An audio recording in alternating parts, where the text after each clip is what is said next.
Olá, bem-vindos ao Globaliza, seu canal no YouTube. Hoje, 5 de maio de 2020, vamos iniciar um quadro novo aqui no Globaliza, que é um recorte semanal. Vamos ter aqui presenças de convidados e também dos nossos debatedores fixos, Daniel Calazans, diretamente de São Paulo, Márcio Rodrigues, do Rio de Janeiro. A gente vai trazer alguns temas que foram destaque na semana, na opinião de cada um deles. Vamos colocar em debate a opinião da mesa sobre os temas. Daniel, tudo bom? Olá, Fábio, grande prazer tê-los a bordo, nosso amigo aí, Márcio Oliveira. Para mim é sempre um prazer estar convosco. E aqueles que nos ouvem, os internautas, um grande abraço aí no início do nosso bate-papo. Tudo bom, Márcio? Como vai? Bem, graças a Deus, né?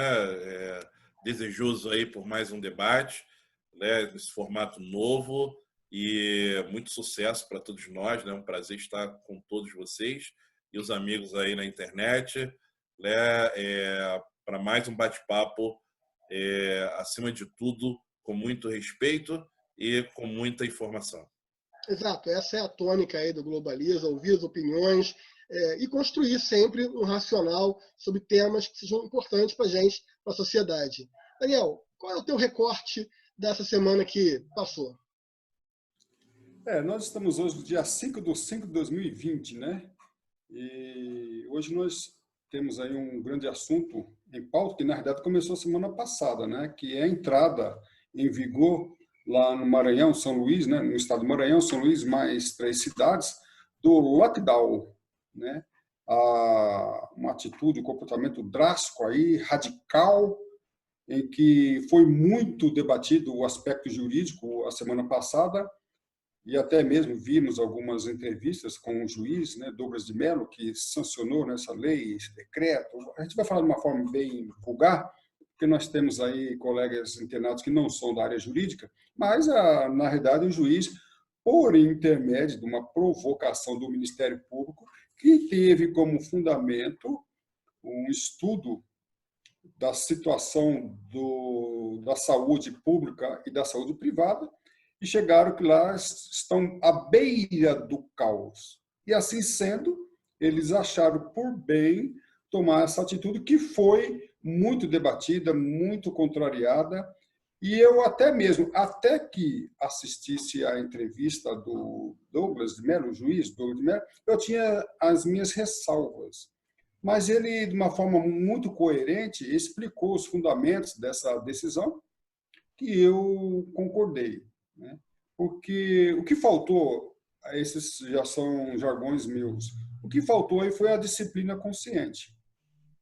Eu aprendi na faculdade de Direito, um professor sempre falava, quando a educação falha, quando a família falha, quando a saúde falha, a igreja falha, você tem no funil a última barreira, que é a justiça.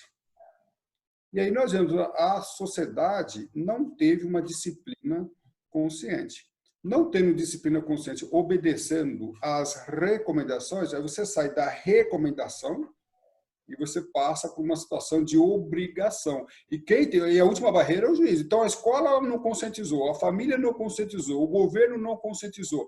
É uma atitude drástica, mas diante do caos, da situação dramática que vive a saúde pública e privada, a gente vê que é uma situação complicada, mas eu vejo totalmente pertinente. É uma decisão judicial. Se a sociedade houvesse acatado as orientações, inclusive da OMS, Organização Mundial de Saúde, não estaria no último crivo do sistema social, que é a justiça.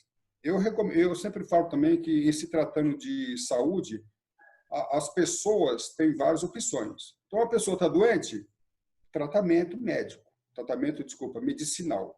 Não obedecer a um tratamento medicinal, a doença pode evoluir, podendo sofrer uma intervenção cirúrgica. Se a pessoa não quiser intervenção cirúrgica, progride para a morte.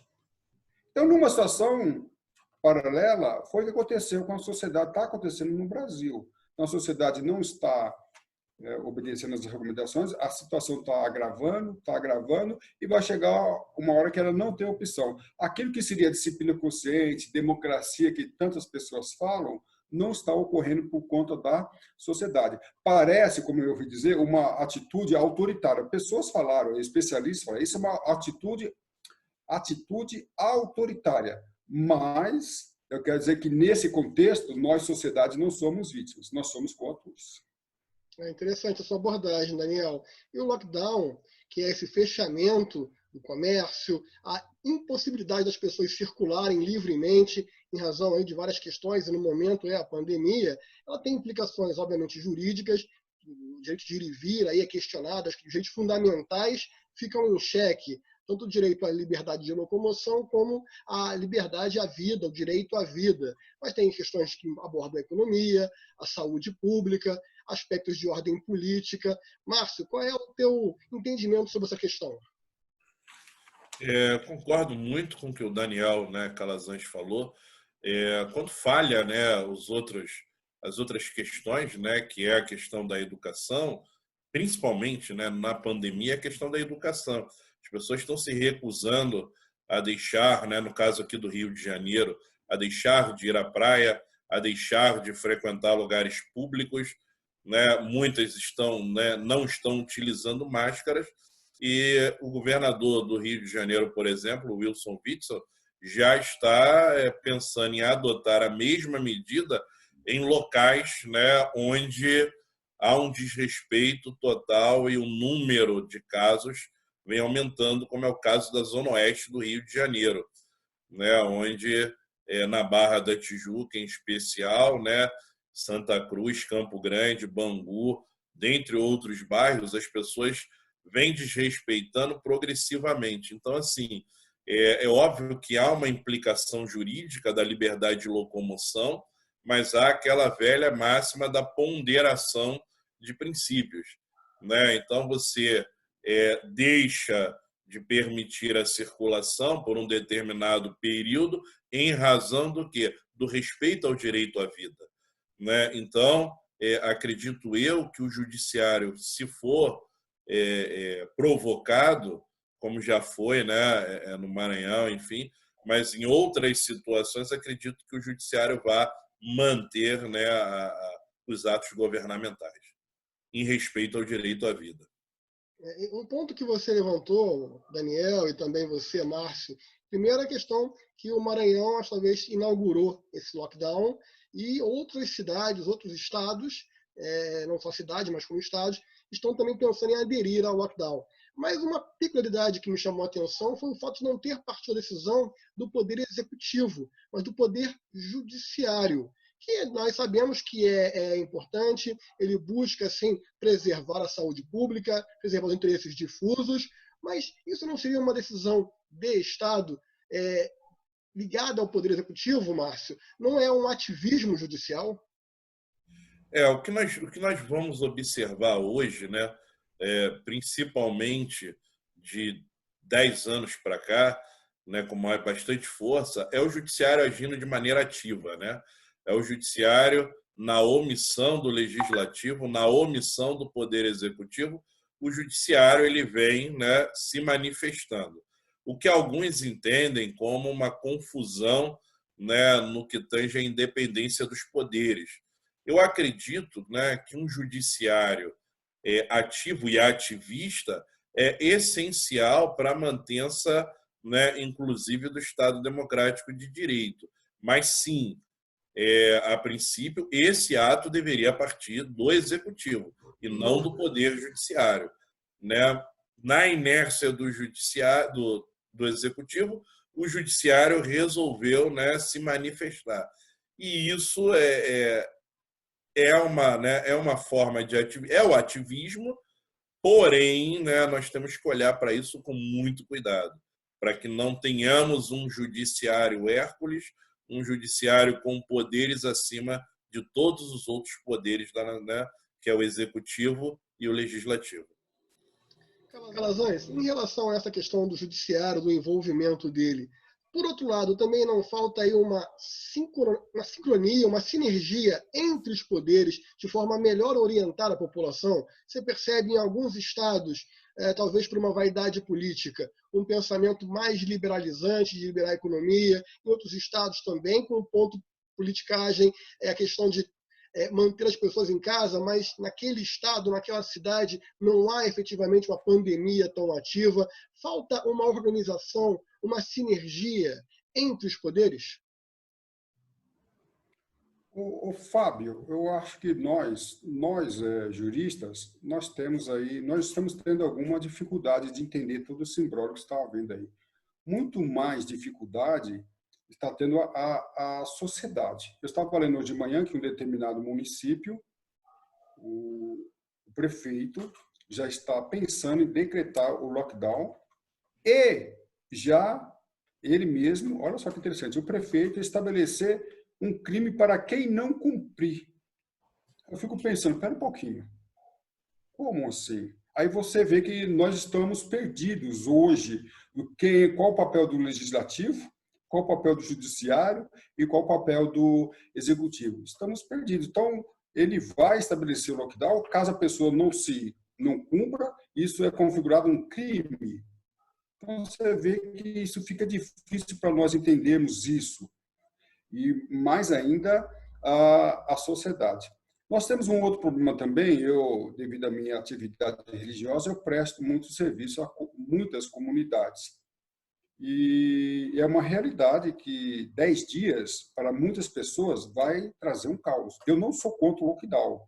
Só que, para eu promover o lockdown, eu acho que o Estado deveria prover alguma coisa antes. Porque há, sim, pessoas que, no período de 10 dias, vai passar por situações dificílimas. Então, a gente vê a ausência do Estado. Hoje mesmo, eu acabei de receber uma pergunta, uma assistência que eu dou, que a pessoa foi ao banco e não conseguiu ali sacar. Aí vem aqueles problemas, né? O banco não mandou dinheiro para outra conta. Então, a gente vê que, eu não sou contra, repito, o comportamento do governo federal, estadual, municipal. Mas o que a gente não vê é ele fazendo o papel dele primeiro. E aí nós temos um caos na área econômica, nós temos um caos aí até mesmo de obediência ou de desobediência, nós ficamos perdidos. Então, a sociedade está perdida. Eu cometo um crime aparentemente simples e vou preso, algemado, com aquele sensacionalismo às vezes. E uma pessoa humilhante, uma pessoa condenada que cometeu crimes gravíssimos, estão sendo soltos por conta... Eu estou sendo preso por um crime simples por conta da pandemia, e o outro está sendo solto. Então, isso traz uma insegurança, um desentendimento para nós que somos juristas e para a sociedade. Aí afeta toda a sociedade. A sociedade se acha no direito, não tem, mas se acha no direito de se rebelar.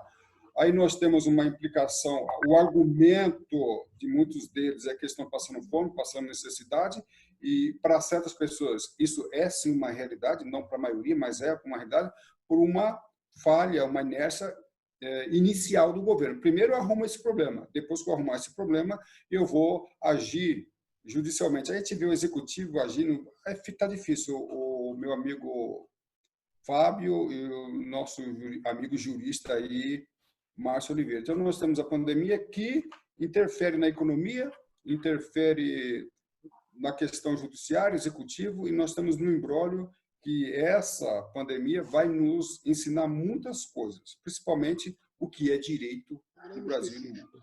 Márcio, qual é o teu recorte da semana aí para a gente poder também tratar um pouco dele?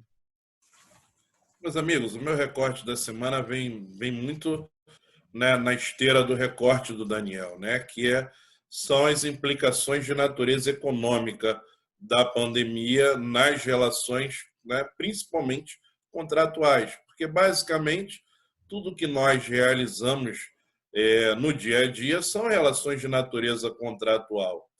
Então, eu tenho visto, né, em razão da advocacia, em razão, né, de ser também professor universitário, um questionamento muito grande a respeito da mantença das relações contratuais. E há, né, no campo do direito, uma discussão sobre se tais relações devem ser mantidas, preservadas, se tais relações devem ser reavaliadas ou se tais relações devem ser extintas, né? Então, por exemplo, né, você tem contratos de aluguéis, comerciantes, por exemplo, que estão ali, né, em determinadas cidades, estados, limitados, a maioria, né, limitados ao exercício da prática de comércio, shoppings estão, né, efetivamente fechados. E a pergunta que se faz é: como é que eu pago, por exemplo, né, o aluguel da minha loja? E essa pergunta tem me levado à seguinte reflexão, né? Nós temos aí no campo do direito civil, por exemplo, a famosa teoria da imprevisão. A teoria da imprevisão, ela vai permitir a extinção do contrato desde que eu consiga demonstrar que houve um fato que é um fato imprevisível ou extraordinário. E aí há um consenso entre os juristas, né, os civilistas no Brasil, de que estamos diante realmente de uma situação imprevisível, de uma situação extraordinária, mas que deve-se ter muito cuidado no que tange, né, a relação contratual, porque a defesa que se faz hoje é de um equilíbrio contratual e não buscar a extinção desse tipo de contrato. Então, a gente tem, por exemplo, uma questão muito comum que a maioria dos brasileiros está vivendo nesse momento, que é a questão das escolas, né? As escolas estão fechadas, as crianças estão em casa, né? Por exemplo, aqui tem uma criança na educação infantil, e a educação infantil, né, via YouTube, né, não funciona da maneira como se espera.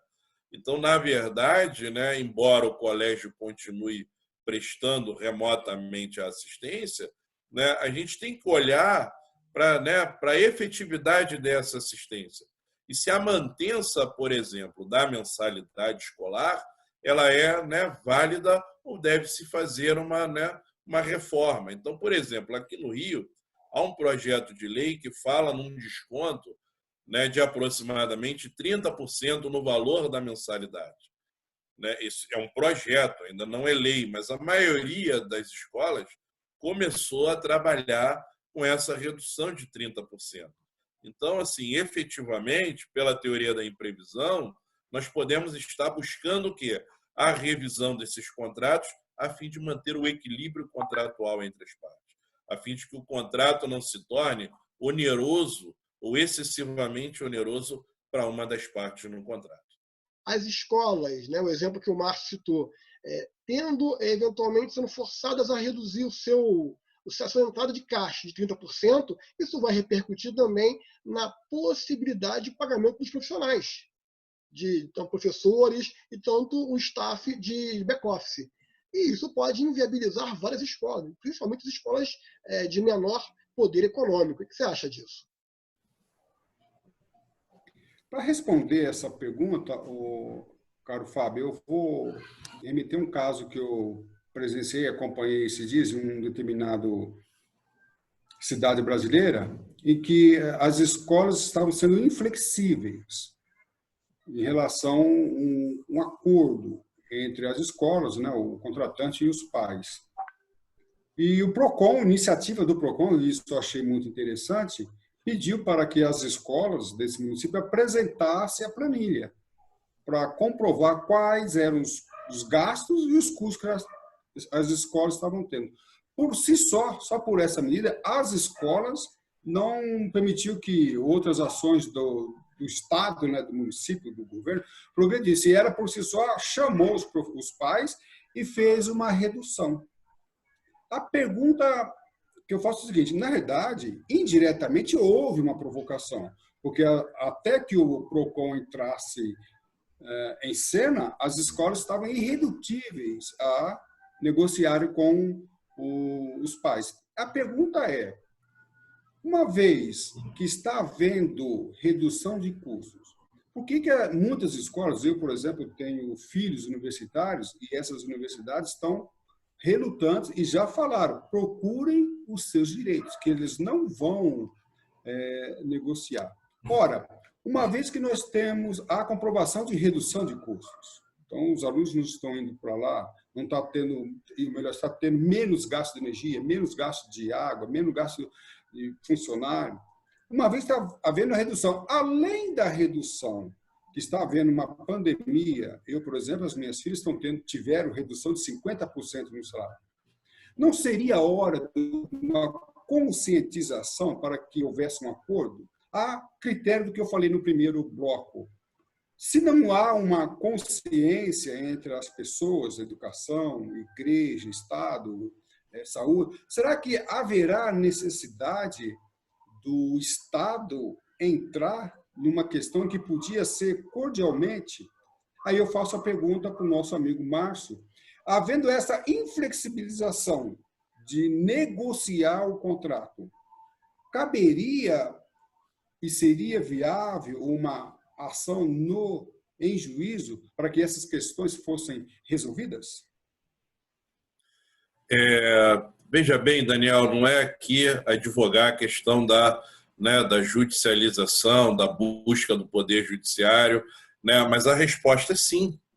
Nós já temos aqui no Rio decisões judiciais envolvendo escolas, em que, em uma grande escola do Rio de Janeiro, uma escola onde estuda o pessoal aí da classe A, enfim, onde um juiz concedeu a liminar, diante da relutância em amigavelmente haver uma redução, o juiz concedeu uma liminar no sentido de se reduzir algo em torno de 30% do valor cheio da mensalidade.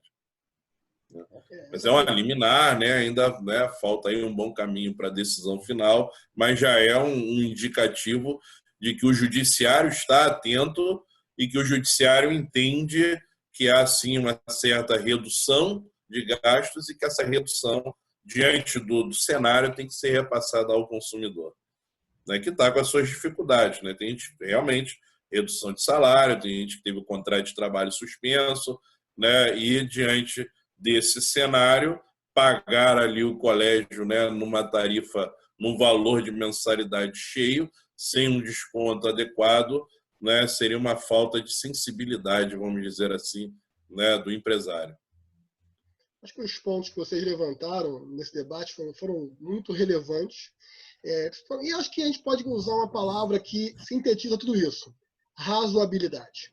Eu acho que tem que ter razoabilidade por parte dos pais em manter o pagamento da escola, uma vez que desse pagamento vão depender a receita da escola, pagar seus funcionários e suas despesas em geral, inclusive até adquirir novas tecnologias para manter o estudo em dia dos alunos e se adequar a essa nova realidade. E, por outro lado, uma razoabilidade da escola também, de entender a situação de cada pai, de cada mãe, e que também estão tendo seus salários reduzidos, seus contratos suspensos. É um momento em que todos devem andar de mãos dadas. Lembrando, Daniel Calazans, que a teoria da imprevisão também não é um cheque em branco para o consumidor, simplesmente falar, olha, eu não posso mais pagar e eu quero rescindir o contrato de forma abrupta. A teoria da imprevisão fala no Código Civil que o fornecedor, se apresentar uma proposta equitativa, o contrato vai ser mantido. Então, também não é um momento de ruptura. A ruptura é perigosa para a economia como um todo. Eu acho que é importante para o direito ter essa sensibilidade também. Os magistrados, no momento de conceder liminares à torta e à direito, eles têm que ter, e normalmente têm, a prudência necessária para entender cada caso. Porque uma decisão generalista vai levar a muita inconsistência, a muita injustiça. Pessoal, eu quero agradecer a vocês em nome da Globaliza. Para você que está assistindo esse debate, que já é inscrito no canal, muito obrigado, seja sempre muito bem-vindo.